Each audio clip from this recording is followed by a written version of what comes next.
Bullion operators దేని result అయినా కానీ ఏమొస్తుందండి? రిజల్ట్ ఏమొస్తుంది? 0 1 లేదా ట్రూ ఫాల్స్. ట్రూ ఫాల్స్, అంతే కదా. ఇప్పుడు for example 12 greater than 12, falls.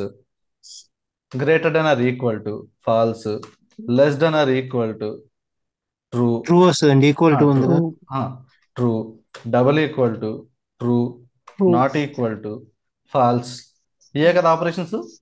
ఇక్కడ మీరు చూడండి, ఏ స్పెసిఫిక్ బులియన్ ఆపరేషన్ కైనా కానీ వచ్చే result either true or falls.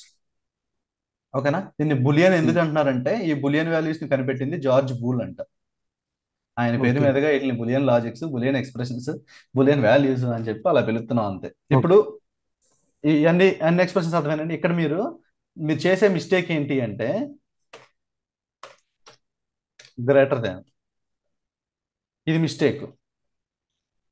ఎప్పుడు కూడా గుర్తుపెట్టుకోండి, ఇలా ఉన్న ఈ బులియన్ ఆపరేషన్స్ లో ఈజ్ ఈక్వల్ టు కాంబినేషన్ లో వచ్చేటప్పుడు ఎప్పుడు కూడా right side is equal to ఉంటుంది.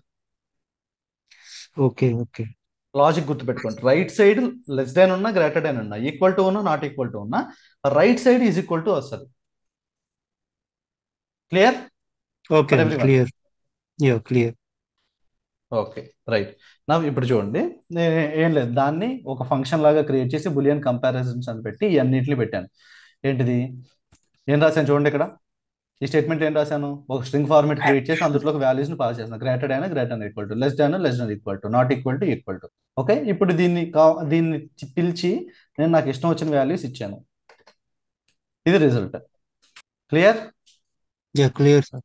Okay, right. ఇప్పుడు గ్రేటర్ దాన్, లెస్ దాన్ అనేవి నంబర్స్ లో అయితే పెద్దదా చిన్నదా అని చూస్తుంది, కానీ స్ట్రింగ్ మీద కూడా ఈ ఆపరేషన్ పనిచేస్తుంది. స్ట్రింగ్ మీద కూడా ఈ ఆపరేషన్ పనిచేస్తుంది. ఎలా పనిచేస్తుంది అనుకుంటున్నారు? అందరూ డిక్షనరీ ఏదో ఒక లైఫ్లో ఏదో ఒక పార్ట్లో వాడే ఉండి ఉంటారు కదా.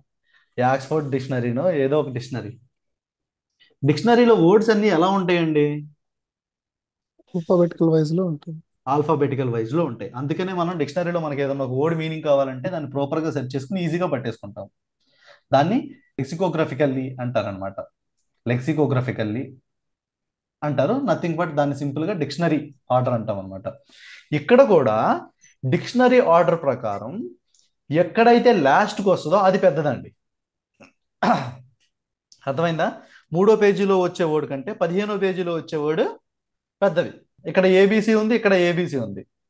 డి వచ్చేటప్పటికి ఇది దీనికంటే చిన్నదే కదా, రైటే కదా. ఇక్కడ ఏబీసీ ఉంది, ఏబీ ఉంది, ఫస్ట్ రెండు కరెక్టే, ఫస్ట్ రెండు సమానం. ఇక్కడ సి ఉంది, ఇక్కడ డి ఉంది, ఏది పెద్దది? డి పెద్దది. ఇదే పెద్దది కదా. ఇక్కడ చూడండి, ఇక్కడ ఏబీసీ ఉంది, ఇక్కడ ఏబీ ఉంది, ఇదే పెద్దది కదా. ఏబీసీనే పెద్దది కదా, ఇక్కడ సి లేదు కదా, ఇక్కడతో ఆగిపోయింది కదా. దీనికంటే ఏబీసీ కంటే ఏబీ అనేది డిక్షనరీలో ముందు వస్తుంది కదా. ఓకే. అలాగా సో చెప్పండి. స్ట్రింగ్ కంపారిజన్ చేసేటప్పుడు లెక్సోగ్రాఫికల్ మెథడ్ ని ఫాలో అవుతుంది. అవును. ఓకే. ఓకే. ఓకేనా?